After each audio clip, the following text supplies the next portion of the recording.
when an elegant black woman, Evelyn, dines at one of the city's most exclusive restaurants. She's met with more than just poor service. She becomes the target of a racist waitress, Lily, who crosses an unforgivable line. Little does Lily know, watching from a corner table is Evelyn's son, Samuel, a man whose connection to the restaurant will turn this moment into an unforgettable reckoning. As tension builds, what unfolds next will shock everyone in the restaurant and reveal a truth that no one saw coming. Before we dive into this compelling story, let us know in the comments where you're watching from, and don't forget to subscribe for more powerful real-life stories. The late afternoon sun cast long shadows across the polished granite steps of Laureate, Manhattan's newest beacon of fine dining. Evelyn Harper stood at the entrance, her reflection mirrored in the gleaming brass doors. At 72, she carried herself with the kind of grace that came from decades of holding her head high in a world that hadn't always wanted her to. Her navy blue silk dress whispered elegantly as she moved, pearls gleaming at her neck, each step measured and purposeful in her modest heels. As the maitre d' opened the heavy door, the familiar weight of eyes fell upon her. Evelyn had felt these stares for most of her life, some curious, others disapproving, all of them questioning her presence in spaces they mentally reserved for others. The restaurant's interior unfolded before her like a scene from a luxury magazine. Marble floors that shone like mirrors, crystal chandeliers that cast prismatic patterns across the walls, and the soft notes of a Chopin nocturne floating through the air. "Good evening, madam," the maitre d' said, his professional smile not quite reaching his eyes. "Do you have a reservation?" Evelyn's voice was warm but firm. "Yes, for one. Under Harper." A few tables away, a couple paused their conversation to watch the exchange, their whispers barely concealed behind designer napkins. Evelyn pretended not to notice, just as she had pretended not to notice such things for the past 5 decades. The maitre d' consulted his tablet, his eyebrows lifting slightly. Yes, Harper for one. Right this way, please." As Evelyn followed him through the dining room, she felt the ripple of attention her presence created. A woman in a red cocktail dress nudged her companion, their eyes following Evelyn's progress. A businessman in an expensive suit frowned slightly over his wine glass. But Evelyn kept her eyes forward, her posture perfect, her expression serene. She'd learned long ago that dignity was the best response to prejudice. In a secluded corner of the restaurant, Samuel Harper watched his mother's entrance with a mixture of pride and simmering anger. At 45, he'd built an empire in the hospitality industry, but few knew his face, a strategic choice that was proving particularly useful today. From his carefully chosen table, partially concealed by an ornate column, he had a clear view of the main dining area while remaining relatively unnoticed. Samuel adjusted his gold cufflinks, a gift from his mother on his first major business success. His dark suit was impeccably tailored, his appearance every bit as refined as any other patron in the restaurant. Yet he knew that if he were to walk in as his mother had, he'd receive the same subtle looks of judgment. It was precisely why he'd bought Laureate 3 months ago, adding it to his portfolio of high-end establishments. But tonight, he wasn't here as the owner. Tonight, he was here as an observer, wanting to see firsthand how his staff treated customers when they thought no one was watching. A young waitress approached Evelyn's table, her blonde hair pulled back in a severe bun that matched her rigid posture. Lily Stevens had worked at Laureate for 2 years, priding herself on her ability to cater to the restaurant's wealthy clientele. She'd memorized wine vintages, mastered the art of anticipating needs before they were voiced, and cultivated what she considered the perfect balance of attentiveness and discretion. But as she approached Evelyn's table, her usual warm smile was replaced by something cooler, more perfunctory. Her eyes skimmed over Evelyn's elegant attire without really seeing it, her mind already made up about what kind of customer she was dealing with. "Good evening," Lily said, her tone clipped. "Would you like to hear about our specials?" Evelyn smiled warmly, either not noticing or choosing to ignore the waitress's frosty demeanor. "Yes, please. And might I trouble you for a glass of water first?" Lily's response was barely civil. "Of course. I'll have someone bring that right away." She rattled off the specials in a monotone, speaking so quickly that several items blurred together. a stark contrast to how she'd carefully explained each dish to the young couple at the next table just minutes before. From his corner, Samuel's jaw tightened as he watched the interaction. He'd seen this behavior before, the subtle dismissiveness, the barely concealed disdain, the assumption that his mother wouldn't understand or appreciate the menu's sophistication. His fingers drummed silently on the crisp white tablecloth as he observed Lily's body language. How she barely made eye contact, how she stood slightly turned away from the table, how her responses were curt and minimal. The evening at Laureate continued to unfold like a carefully orchestrated symphony, but beneath its polished surface, tensions were steadily rising. Lily returned to Evelyn's table with a glass of red wine, despite Evelyn having ordered white. The mistake was deliberate. Something Samuel could tell from his vantage point as he watched Lily's lips curl slightly at the corners. "I'm sorry," Evelyn said gently, her voice carrying the patience of decades. "I believe I ordered the Chablis." Lily's response was immediate and dismissive. "Oh, did you? I must have misheard. Though this Malbec is actually quite—" She paused, examining Evelyn's simple pearl necklace with barely concealed judgment. More reasonably priced. The implications hung in the air like smoke. Samuel's knuckles whitened around his water glass as he watched the scene unfold. He'd seen this type of behavior before. Death by 1,000 cuts, each slight small enough to deny, but building to something unmistakable. At a nearby table, Lily was practically dancing attendance on a younger couple dressed in designer clothes. "Mrs. Davidson, let me tell you about our wine pairings. We have a spectacular vintage that would complement your entree perfectly." Her voice carried across the room, warm and engaging, a stark contrast to her interactions with Evelyn. The wrong wine sat untouched on Evelyn's table for another 10 minutes before Lily returned with the correct order. No apology was offered. Instead, she launched into a rapid-fire recitation of the specials, her words running together in a way that made them nearly incomprehensible. Samuel watched as his mother maintained her composure, her back straight, her expression serene. He knew this wasn't the first time she'd faced such treatment, and his heart ached at the thought.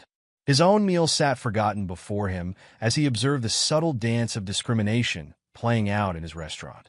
Mr. Holden, the manager, swept past Evelyn's table for the third time that evening without acknowledging her presence. He was busy ensuring that the sommelier paid special attention to a table of corporate executives, his practiced smile never wavering as he discussed wine vintages and market trends. "Mr. Peterson," Holden's voice carried across the room, "I must say, your investment advice last month was invaluable. Please, the 82 Bordeaux is on the house tonight." Samuel's jaw clenched as he watched Holden's performance. The manager was skilled at making certain guests feel like royalty while rendering others invisible. It was the kind of subtle exclusion that had probably been cultivated over years, perhaps so ingrained now that Holden didn't even recognize it in himself. The minutes stretched on, and Lily's behavior grew increasingly bold. When she returned to take Evelyn's order, her pen tapped impatiently against her notepad.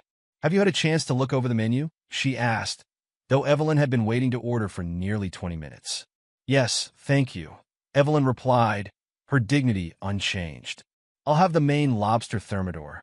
Lily's eyebrows shot up, her lips pursing in a way that made Samuel's blood pressure rise. "The lobster is one of our more premium items," she said, emphasizing the word premium as if explaining something to a child. "Perhaps you'd be more comfortable with the chicken?" From his corner table, Samuel had to physically stop himself from standing up. He watched as his mother simply smiled, her voice steady as she repeated her order. "The lobster will be fine, thank you." The evening continued its slow descent into increasingly obvious displays of prejudice. Lily's service grew more performatively poor. Water glasses left unfilled, bread basket forgotten, simple requests met with long delays. All while she lavished attention on other tables, her voice carrying across the restaurant as she detailed the evening's specials with enthusiasm and warmth to other guests. Mr. Holden's complicity in the situation became more apparent with each passing moment. He noticed Lily's behavior. Samuel could tell by the way his eyes occasionally flickered toward Evelyn's table, but he chose to do nothing. Instead, he continued his rounds of the dining room, stopping to chat with selected guests while steadfastly ignoring others. "Mr. Roberts," Holden's voice carried across the restaurant. "How wonderful to see you again. Is that a new Rolex? Impeccable taste as always." He spent several minutes discussing watch collections and golf handicaps, all while Evelyn sat with an empty water glass just a few tables away. The contrast between the restaurant's opulent setting and the treatment Evelyn was receiving grew sharper by the minute. Crystal chandeliers cast their warm glow over marble floors and fine linens. Soft classical music provided an elegant backdrop, and the subtle sense of fine cuisine wafted through the air. Yet in the midst of all this refinement, something ugly was unfolding. Samuel watched as other diners began to notice the situation. Some showed discomfort, quickly looking away when they witnessed Lily's behavior. Others seemed to share her prejudices, throwing sideways glances at Evelyn, as if her presence somehow diminished their own dining experience. A few appeared troubled but remained silent, their discomfort evident in their body language, but their unwillingness to intervene equally clear. The tension in the room continued to build as Lily's attitude grew increasingly bold. When she returned to check on Evelyn's water glass, finally, her movements were exaggerated, as if she were dealing with someone who didn't understand basic restaurant etiquette. "Everything all right here?" she asked, her tone suggesting she expected complaints but was already dismissing them. "Yes, thank you," Evelyn replied, her voice carrying the same warmth and dignity it had from the beginning. Her response seemed to irritate Lily even more, as if she'd been hoping for an excuse, for some confirmation of her prejudices. Samuel's frustration had been building steadily throughout the evening, but he forced himself to remain seated. He knew his mother well enough to understand that she had her reasons for wanting to see this through. Still, every fiber of his being wanted to stand up and put an end to this display of prejudice in his restaurant. The tension reached a new height when Evelyn politely requested to see the dessert menu. Lily's response was immediate and cutting. "Our desserts are quite sophisticated," she said, her tone dripping with condescension, "and they're priced accordingly. Perhaps you prefer the vanilla ice cream? It's our simplest option." A few heads turned at nearby tables, the comment too blatant to ignore. Samuel watched as his mother simply smiled, her voice steady as she replied, "I'm quite familiar with fine dining, dear. The menu will be fine." The evening had become a masterclass in dignity versus discrimination, with Evelyn maintaining her composure while Lily's behavior grew increasingly obvious. Samuel could see other staff members exchanging glances, some uncomfortable, others seeming to share Lily's attitudes. The whole scene was building towards something, though none of them, except perhaps Evelyn and Samuel, knew exactly what. As the evening progressed, the air in the restaurant grew thick with anticipation. Even those who had been trying to ignore the situation found their attention drawn to the quiet drama unfolding at Evelyn's table. The contrast between her calm dignity and Lily's escalating rudeness had become impossible to overlook. Samuel knew what was coming next. He'd seen that look in his mother's eyes before. The quiet patience of someone who had faced this kind of treatment before and knew exactly how to handle it. She sat perfectly still, her posture impeccable, waiting for her meal with the same grace she'd shown all evening.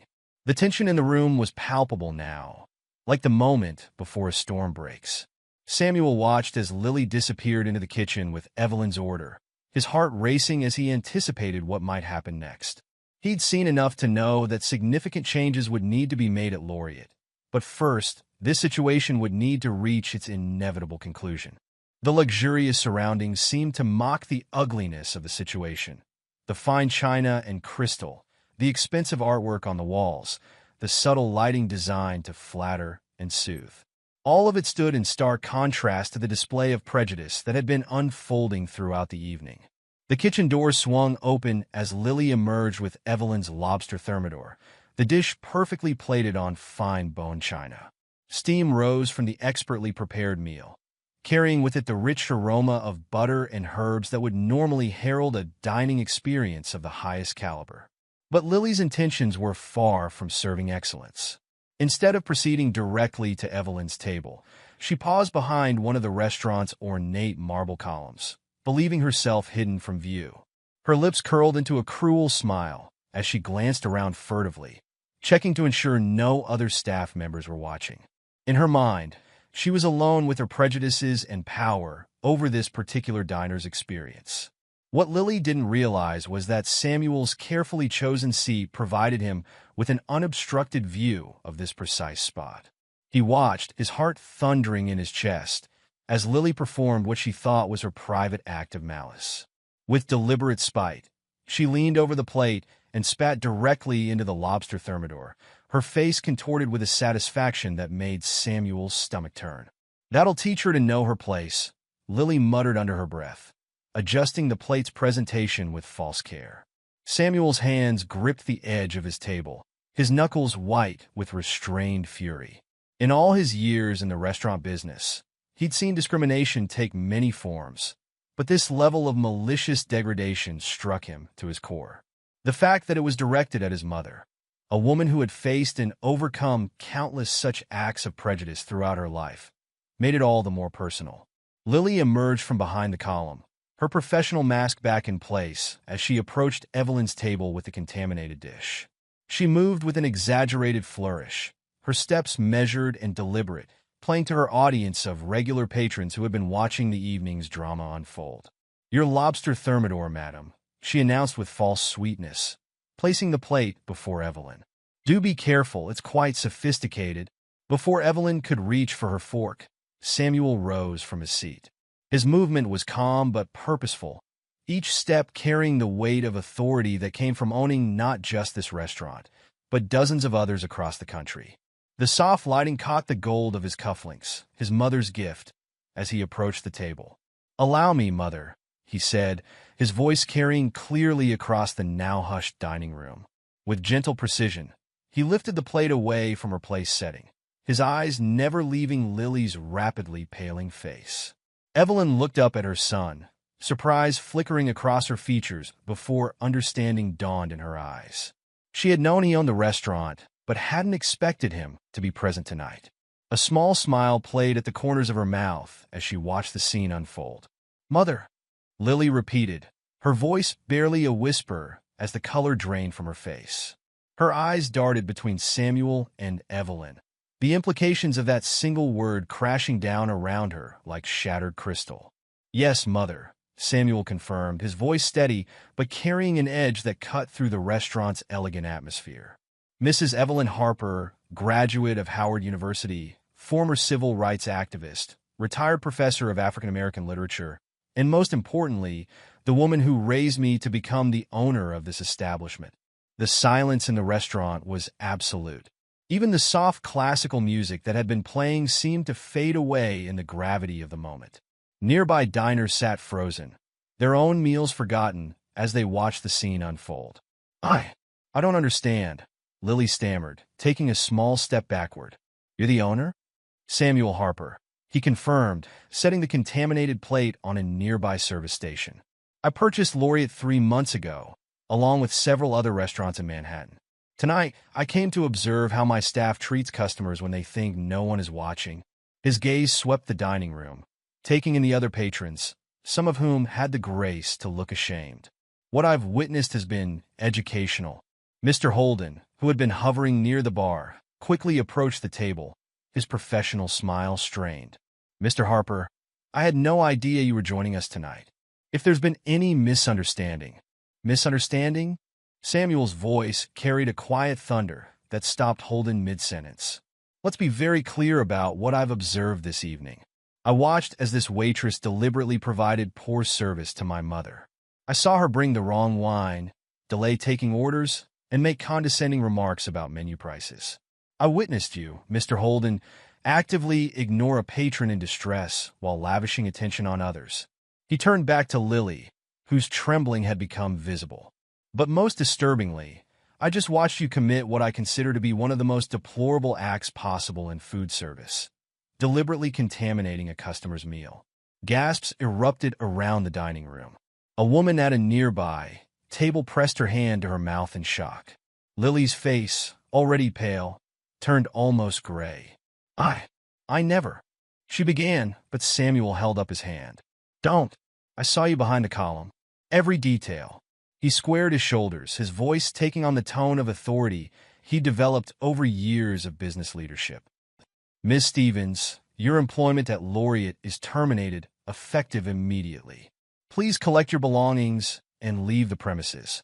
Lily stood rooted to the spot, tears welling in her eyes.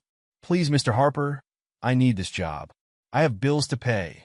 As do many people. Samuel cut her off, including those you've deemed unworthy of basic respect. The fact that you're more concerned about your bills than the fact that you just attempted to serve contaminated food to a customer speaks volumes about your character. He turned to Mr. Holden, whose professional demeanor had crumbled entirely. As for you, Mr. Holden, your role as manager requires you to ensure every guest receives equal treatment and respect. Your failure to address Ms. Stevens' behavior, which I'm certain you noticed, makes you complicit in this discrimination. You're also terminated, effective immediately. The manager's face flushed red. Mr. Harper, surely we can discuss this. There's nothing to discuss, Samuel stated firmly. The culture of discrimination I've witnessed tonight ends now. Both of you, please leave. As Lily and Mr. Holden stood frozen in shock, Samuel addressed the entire restaurant, his voice carrying to every corner of the elegant space. Ladies and gentlemen, I apologize for this disruption to your evening. However, I believe it's important that you witness this moment. Discrimination has no place in my establishments or anywhere else. Every guest who walks through these doors deserves to be treated with dignity and respect, regardless of their race, gender, age, or any other factor. He turned to the remaining staff members, who had gathered at the edges of the dining room. This message extends to all of you. I expect excellence in both food and service, but more importantly, I expect basic human decency. What I've witnessed tonight falls far short of these standards. Lily finally found her voice again, though it quivered. I wasn't trying to... Yes, you were. Evelyn spoke for the first time, her voice gentle but firm. You made assumptions about me from the moment I walked in, treating me as less than human because of the color of my skin. You're not the first to do so, and sadly, you probably won't be the last. But perhaps this experience will teach you something valuable about judging others. Samuel placed a hand on his mother's shoulder, drawing strength from her quiet dignity. Mother, would you allow me to escort you to one of my other restaurants?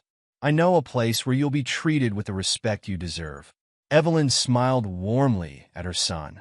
That would be lovely, dear. As they prepared to leave, another server, a young man who had been watching the scene unfold, stepped forward. Mr. Harper, Mrs. Harper, if you'd be willing to stay, I would be honored to serve you this evening. I can assure you that your experience from this point forward will be everything it should have been from the start. Samuel looked at his mother, who nodded slightly. Thank you, he said to the server. We'd appreciate that. Lily and Mr. Holden finally moved toward the exit, their departure marked by the silent stares of other diners. As they pushed through the heavy brass doors, Samuel's voice carried after them. Remember this evening. Remember that actions have consequences, and that dignity and respect are not privileges to be earned, but basic rights that belong to everyone. The restaurant slowly returned to life, though the atmosphere had changed. Conversations resumed in hushed tones, and the remaining staff moved with renewed purpose, their attention to every guest notably more equitable. Samuel took a seat at his mother's table, and together they ordered a fresh meal, served by the young man who had stepped forward. As they dined, other patrons approached their table, some offering apologies for not speaking up sooner, others expressing admiration for how the situation was handled. Each time, Evelyn responded with the same grace she'd shown throughout the evening, while Samuel ensured that their meal remained uninterrupted. Later that night, as the last guests were leaving, Samuel stood in the center of his restaurant, addressing the remaining staff. Tomorrow, we begin a new chapter at Laureate. I'll be implementing mandatory training on diversity and inclusion for all employees. We'll be establishing clear protocols for reporting and addressing discrimination of any kind. This restaurant will set the standard for excellence not just in cuisine, but in human dignity. He turned to his mother, who had remained to witness this final moment of the evening. And we'll do this because every person who walks through these doors deserves nothing less than our best, not just in what we serve, but in how we serve it. Evelyn smiled at her son, pride evident in her eyes. You've built something remarkable, Samuel. Tonight, you've made it even better. As they left the restaurant together, the lights of Manhattan twinkling around them, Samuel thought about the events of the evening. What had started as a test of his restaurant service had become something more, a moment of reckoning, a stand against prejudice, and a reminder that sometimes the most powerful lessons come from the quietest dignity. The brass doors of Laureate closed behind them, but the impact of what had transpired would resonate far beyond its walls. In the days that followed, Samuel would implement sweeping changes across all his restaurants, ensuring that what happened to his mother would never happen to anyone else. And somewhere in the city, a former waitress and manager would be left to reflect on the consequences of their actions, perhaps finally understanding that true service knows no color, and dignity belongs to all. The story of that evening at Laureate would be told and retold, not just as a tale of consequences, but as a reminder that change often begins with a single moment of courage, whether it's the quiet dignity of a woman facing prejudice or the resolute action of a son standing up for what's right. In the end, it wasn't just about a meal served or a lesson taught. It was about the fundamental truth that every person deserves to be treated with respect, regardless of who they are or where they come from. As Samuel and Evelyn walked arm in arm down the busy Manhattan street, their steps were in perfect sync, just as they had been throughout the evening. The night air was cool and fresh, carrying with it the promise of change and the satisfaction of justice served, not with violence or vengeance, but with dignity, grace, and the power of truth revealed at exactly the right moment. The city continued its endless symphony around them, but in their hearts, they knew that tonight, in one small corner of Manhattan, something important had shifted.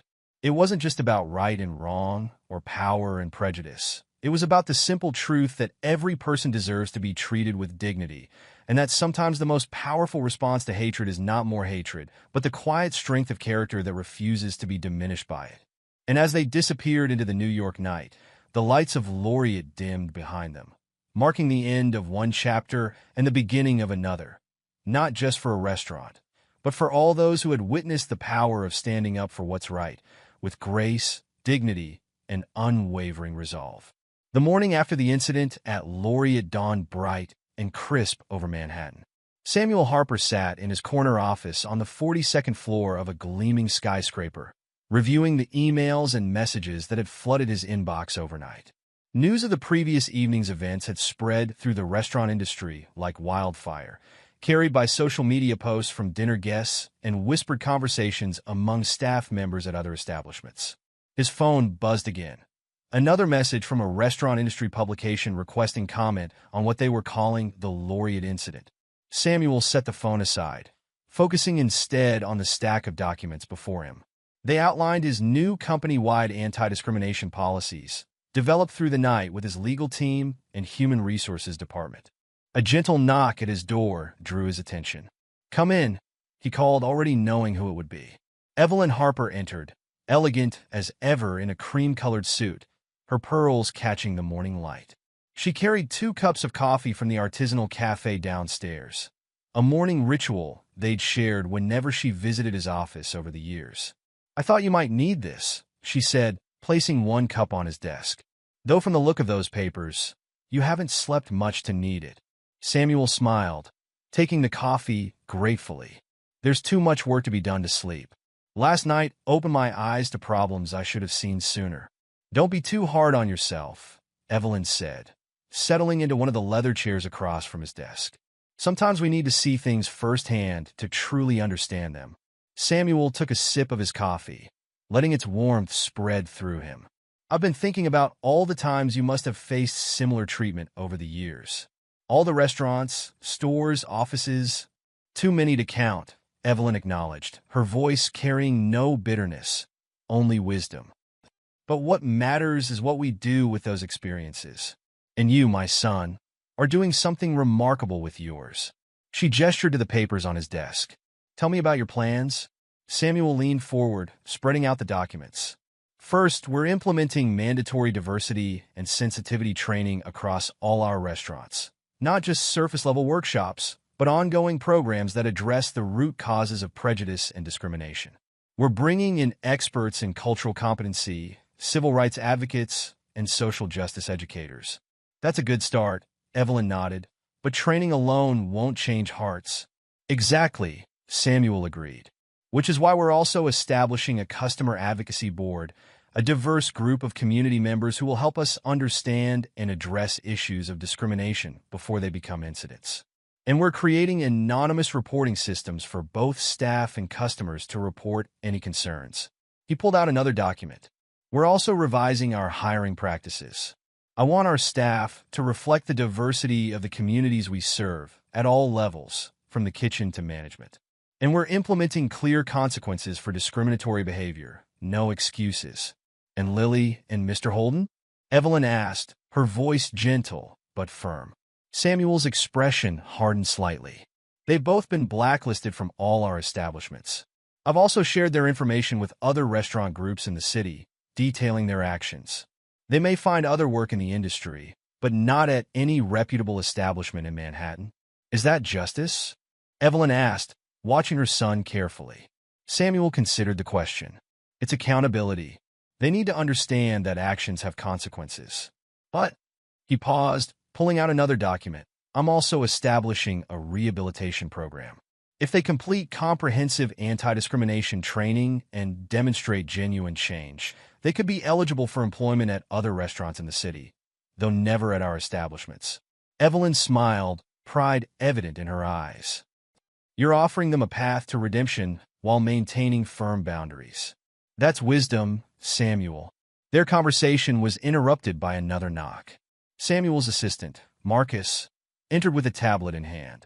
Mr. Harper, I'm sorry to interrupt, but you should see this. He handed over the tablet, which displayed a social media post that was rapidly gaining traction. Someone had recorded part of the previous night's confrontation at Laureate on their phone. The video showed Samuel's measured but powerful response to Lily's actions, his defense of his mother, and his clear stance against discrimination. It had already been shared thousands of times, with comments pouring in from around the world. It's gone viral, Marcus explained. News outlets are picking up the story. People are calling it a watershed moment for the restaurant industry. Samuel scanned through the comments, seeing a mix of reactions. Many praised his handling of the situation, while others shared their own experiences of discrimination in restaurants and other service industries.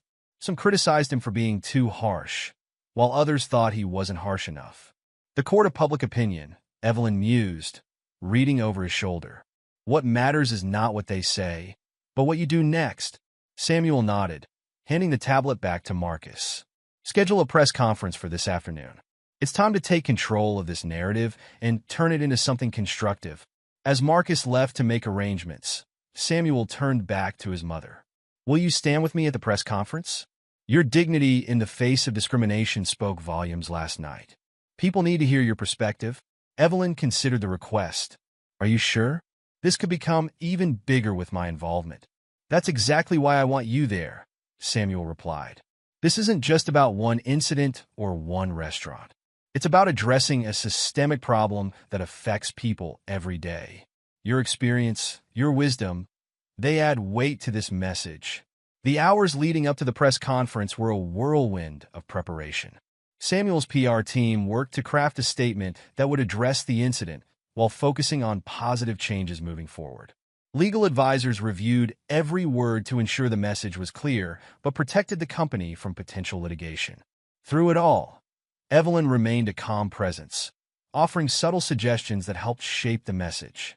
By 3 o'clock, the conference room on the ground floor of Samuel's corporate headquarters was packed with journalists, industry representatives, and community leaders.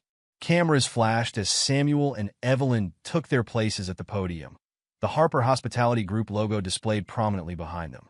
Samuel adjusted the microphone, his voice clear and confident as he addressed the crowd. Good afternoon. Last night, an incident occurred at Laureate Restaurant that has sparked significant discussion about discrimination in the service industry. While the specific events have been widely shared on social media, I want to focus not on what happened, but on what happens next. He outlined his plans for comprehensive change across his restaurant group: the training programs, the advocacy board, the revised hiring practices. Each point was delivered with the same quiet authority he displayed at Laureate the night before. But perhaps more importantly, he continued, I want to address a broader issue. What happened at Laureate isn't unique to one restaurant or one city. It's a reflection of prejudices that exist throughout our society. The only unusual aspect was that someone in a position to effect change witnessed it firsthand. He gestured to his mother. I'd like to introduce someone who has faced such discrimination with remarkable grace throughout her life. My mother, Evelyn Harper. Evelyn stepped forward, her presence commanding immediate respect. Thank you, Samuel. Last night, I experienced something that many people of color face regularly: the subtle and not-so-subtle ways that prejudice manifests in our daily lives. But what made last night different was not just my son's intervention, but the opportunity it presents for real change. She spoke about her experiences over the decades, from the civil rights era to the present day, weaving a narrative that helped contextualize the previous night's events. Her words carried the weight of lived experience, touching hearts and opening minds in a way that policy statements alone could not. As the press conference continued, questions came rapid fire from the assembled journalists. Some were pointed, others supportive, but Samuel and Evelyn handled each with thoughtful consideration. Mr. Harper, don't you think immediate termination was an extreme response? One reporter asked. In an industry centered around hospitality and service, deliberately contaminating a guest's food isn't just unprofessional. It's a violation of basic human dignity, Samuel replied.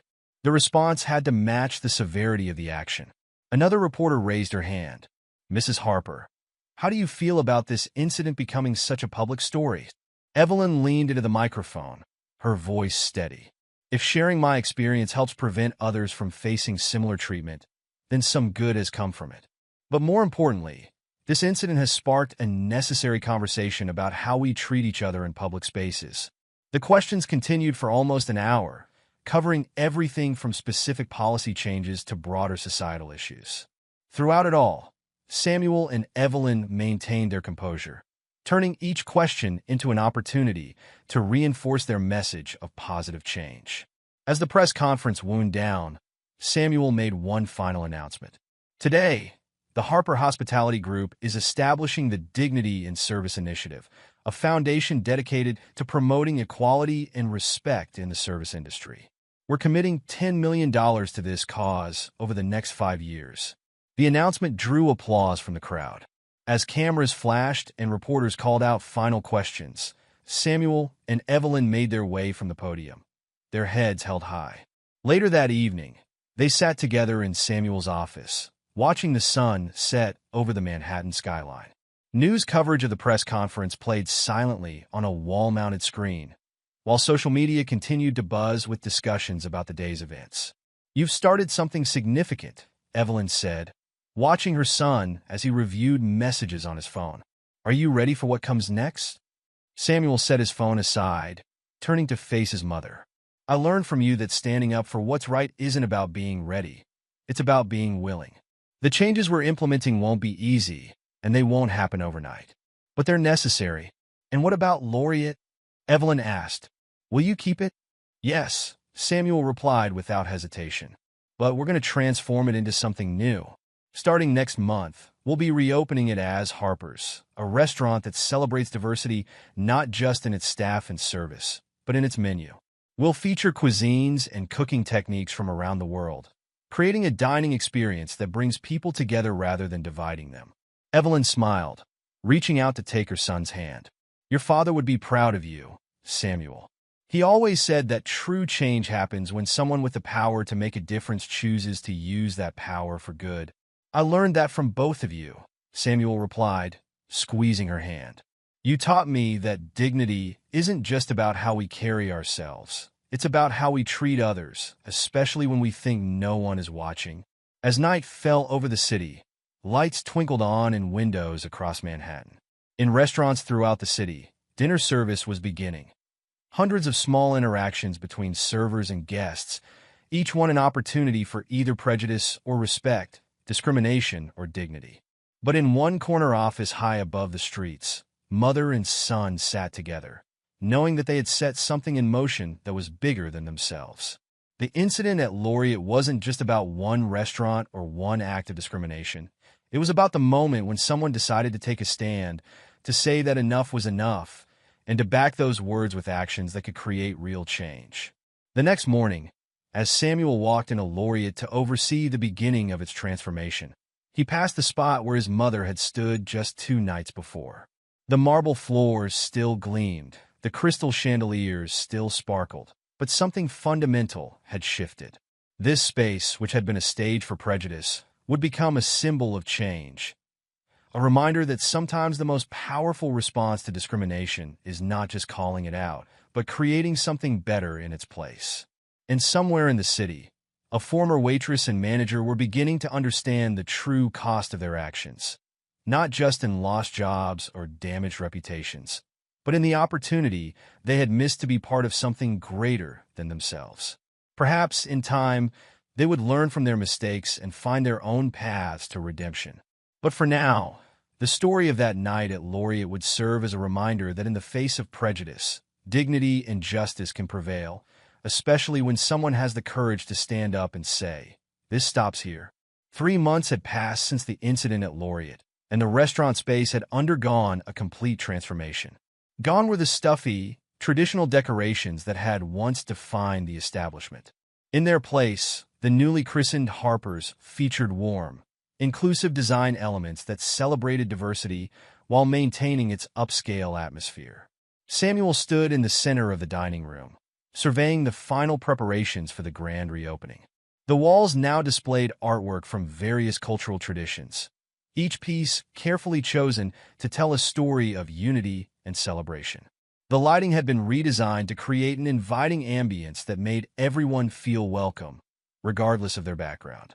"Mr. Harper," called out Maria Chun, the new general manager he'd personally selected to lead Harper's. "The staff is ready for the final briefing before tonight's opening." Maria had come highly recommended, with 15 years of experience in the industry and a reputation for creating inclusive workplace cultures. In the 3 months she'd been overseeing the restaurant's transformation, she'd helped build a team that reflected the diversity of New York City itself. The staff gathered in a semicircle, their new uniforms crisp and professional. Unlike Laureate's stuffy formal wear, these uniforms have been designed for both comfort and style, allowing the staff to move easily while maintaining an elegant appearance. "Good evening, everyone," Samuel began, looking at each face in turn. "Tonight isn't just about opening a new restaurant. It's about setting a new standard for the industry. Each person who walks through those doors is to be treated with the same level of respect and dignity, no exceptions." He gestured to the diverse group before him: servers, hosts, kitchen staff, and support personnel from various backgrounds, ages, and experiences. "You are all chosen not just for your skills, but for your understanding of our mission. Harper's isn't just about serving exceptional food. It's about creating an environment where everyone feels valued." Maria stepped forward, clipboard in hand. "We've all completed the enhanced training program, and our systems for ensuring equitable service are in place. Each table will be monitored for service timing, and our customer feedback system is ready to go live." Samuel nodded approvingly. The training program he'd implemented had become a model for other restaurants in the city. It went beyond basic sensitivity training, incorporating real-world scenarios and requiring staff to demonstrate their understanding of cultural competency. The kitchen doors swung open, and executive chef James Wong emerged. He'd been recruited from one of San Francisco's top restaurants, drawn by the opportunity to create a menu that celebrated global cuisines while maintaining the highest culinary standards. "The kitchen is ready, Mr. Harper," Chef Wong reported. "Our menu represents dishes from 5 continents, each one authentic to its origins, but presented with modern sophistication. My team has been thoroughly trained on the cultural significance of each dish." The menu had been one of Samuel's proudest achievements in the restaurant's transformation. Instead of merely offering traditional fine dining fare, Harper's menu told stories through food, celebrating different cultures while paying proper respect to their origins. As the staff continued their preparations, the front doors opened, and Evelyn Harper entered, elegant as ever in a deep purple dress. She'd been instrumental in the restaurant's redesign, ensuring that every detail contributed to an atmosphere of inclusion. "The press is starting to gather outside," she informed Samuel, her eyes twinkling. "And I noticed quite a few familiar faces from the industry. Word has spread about tonight's opening." Indeed, the reopening of Harper's had become one of the most anticipated events in New York's dining scene. The story of what had happened at Laureate had sparked ongoing discussions about discrimination in the service industry, and many were eager to see how Samuel Harper would translate his promises into action. "Is everything ready for the ceremony?" Samuel asked, adjusting his tie. "Yes," Evelyn replied. "The ribbon is in place, and the photographers are setting up. But there's something else you should see." She led him to the window, where they could see the growing crowd outside. Among the well-dressed industry professionals and media representatives, there was another group, ordinary people from all walks of life, drawn by the restaurant's promise of inclusive fine dining. "They've been sharing their own stories on social media," Evelyn explained, showing him her phone. "Look at this hashtag Dignity in Dining. People are talking about their experiences with discrimination and their hopes for change." Samuel scrolled through the posts, moved by the personal stories being shared. The incident at Laureate had clearly struck a chord, becoming a catalyst for broader conversations about respect and equality in public spaces. At precisely 6 o'clock, the ceremonies began. Samuel and Evelyn stood together at the entrance, cameras flashing as they prepared to cut the ribbon.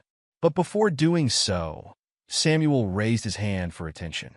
3 months ago, an incident in this very space showed us how far we still have to go in creating truly inclusive environments, he began. "Tonight, we're not just opening a restaurant. We're making a statement about who we are as a society and what we expect from our public spaces." He turned to his mother.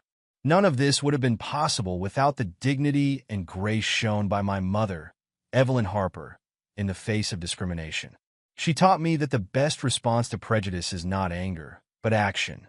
That's why I'm pleased to announce that the first annual Dignity in Service Award, along with a grant of $50,000, will be presented in her name to organizations working to combat discrimination in the service industry."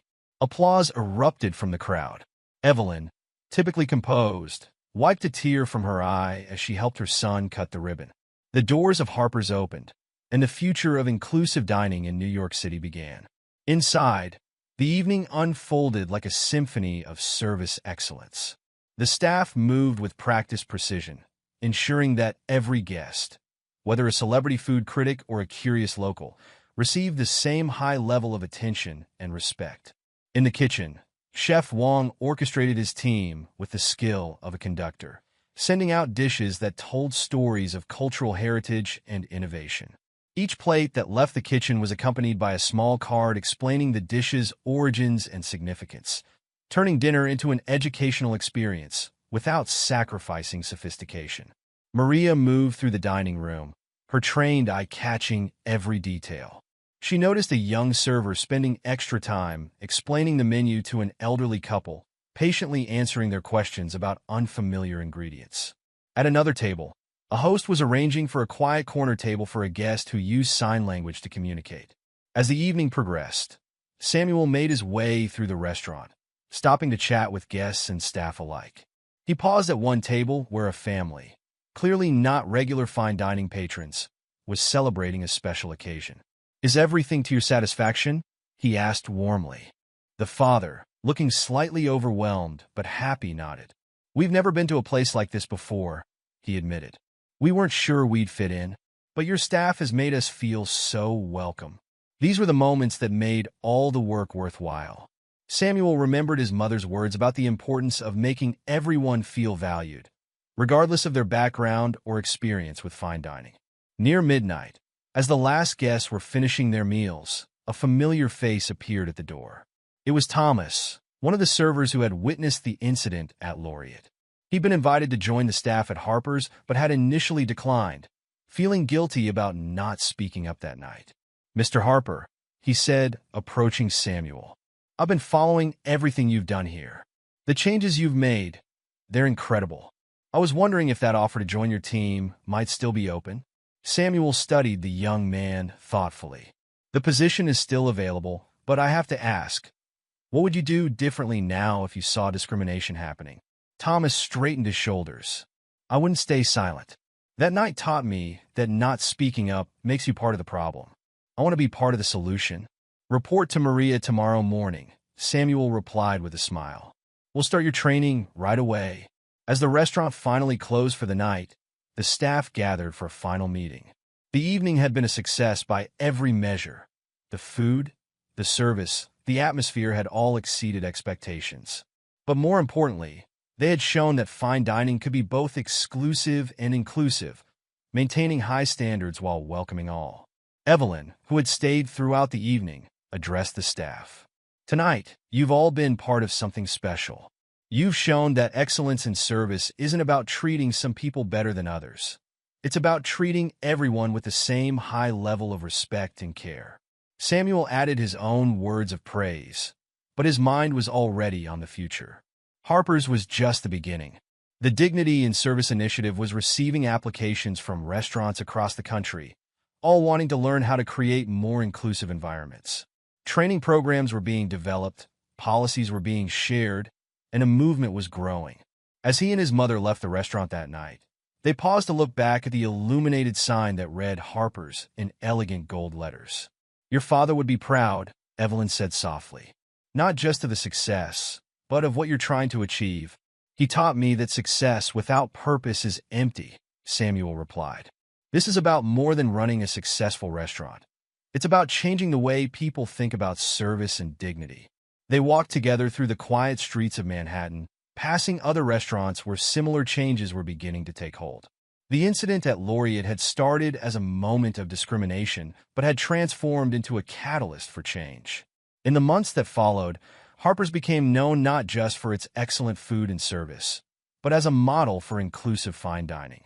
Industry publications wrote about its training programs. Other restaurants sought advice on implementing similar policies, and slowly but surely, the culture began to shift. Lily and Mr. Holden's story didn't end with their dismissal. Both had initially struggled to find work in the industry, but eventually, Lily enrolled in the rehabilitation program Samuel had established.